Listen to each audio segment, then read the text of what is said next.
নমস্কার। আজ ফুলকপির একটা রেসিপি নিয়ে চলে এলাম। এর জন্য দুটো ফুলকপি আমি এখানে নিয়ে নিয়েছি। প্রথমে ফুলকপিটা বড় বড় টুকরো করে আমি কেটে নেব।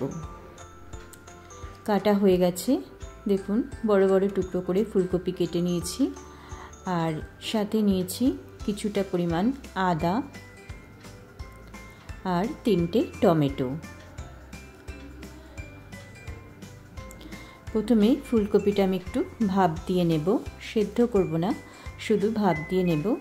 এর জন্য একটা পাত্রে গরম জল করতে বসিয়েছি। এর মধ্যে দেব সামান্য একটু নুন, দিয়ে কেটে রাখা ফুলকপিগুলো দিয়ে দেব।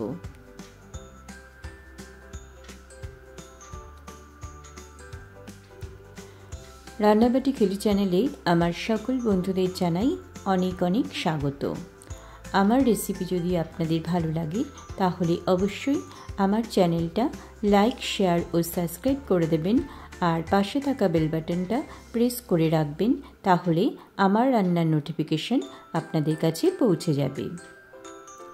ফুলকপি ভাপ দেওয়া হয়ে গেছে। এখানে মশলার জন্য 3টে টমেটো আর আদা নিয়ে নিয়েছি। আর দিচ্ছি 5টা শুকনো লঙ্কা, দিয়ে দিলাম 10 থেকে 12টা কাজু বাদাম, দিয়ে একটা পেস্ট বানিয়ে আমি নেব। এবার কড়াইতে দিয়ে দিচ্ছি সাদা তেল। তেলটা গরম হতে আমি ফুলকপিগুলো হালকা করে ভেজে নেব।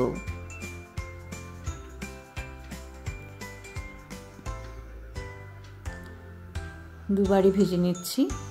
প্রথমবারই হয়ে গেছে ভাজা, তুলে নিচ্ছি।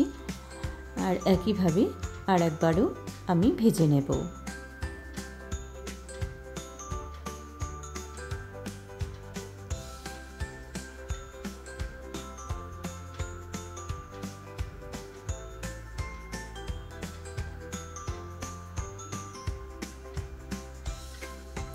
একটু নাড়াচাড়া করি কিন্তু আমি তুলে নেব।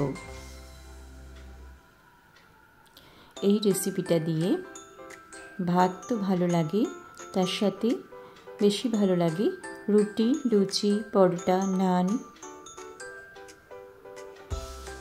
দেখুন ফুলকপিটা আমার ভাজা হয়ে গেছে, আমি তুলে নিচ্ছি। এবার ওই কড়াইতে পরিমাণ মতো সাদা তেল আমি দিয়ে দিচ্ছি। তেলে প্রথমে 2টো তেজপাতা আর কিছু গোটা গরম মশলা ফোড়ন দিলাম। গরম মশলার মধ্যে আছে দারচিনি, এলাচ আর জয়িত্রী।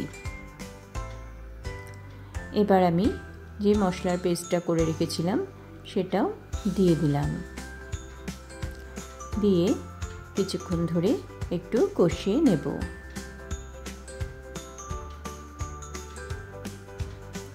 এখানে স্বাদ মতো নুন দিয়ে দিলাম।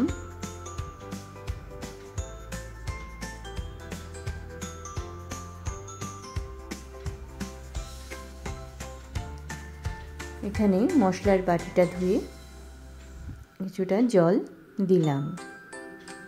দিয়েও ভালো করে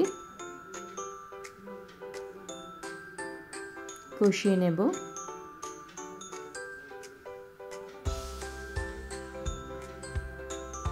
কষানো হয়ে গেলে তারপরে ভেজে রাখা ফুলকপিগুলো এর মধ্যে দেব।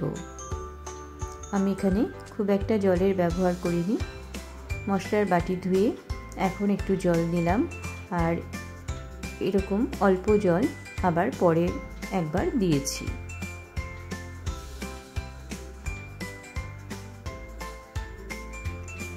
খুব সুন্দর করে কষানো হয়ে গেছে।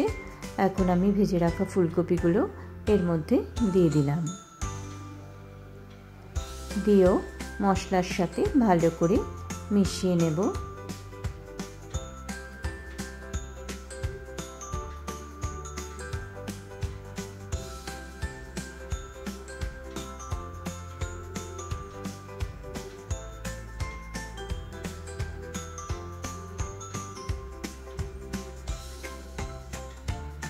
কিছুটা কিশমিশ আমি এর মধ্যে দিলাম।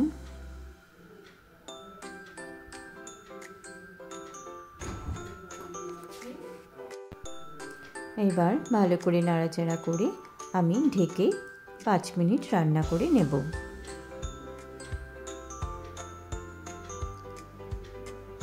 পাঁচ মিনিট পরে ফিরে এলাম।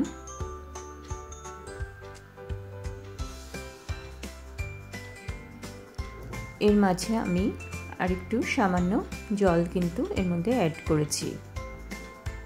এখন স্বাদ মতো একটু চিনি দিয়ে দিচ্ছি। 2 চামচের মতো চিনি দিলাম।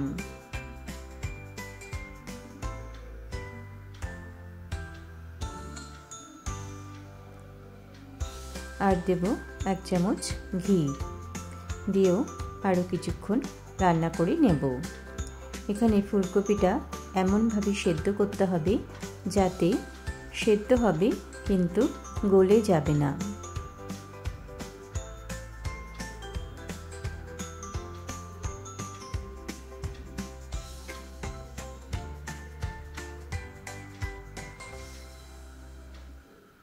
দেখুন হয়ে গেছে। আমি গ্যাসের ফ্লেমটা অফ করে দিয়ে এখানে ছোট 1 চামচ দিয়ে দিলাম কেওড়া জল। আবারও ঢেকে কিছুক্ষণ রেখে তারপরে আমি নামিয়ে নেব।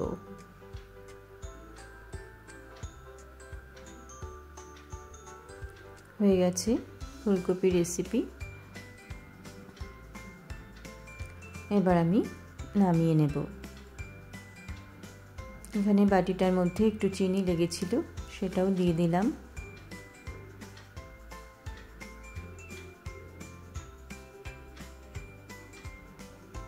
এরকমভাবেই ফুলকপি করলে খেতে কিন্তু অপূর্ব হয়।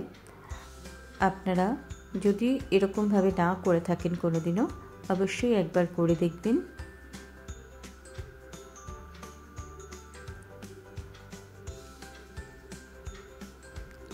সবাই ভালো থাকবেন, সুস্থ থাকবেন।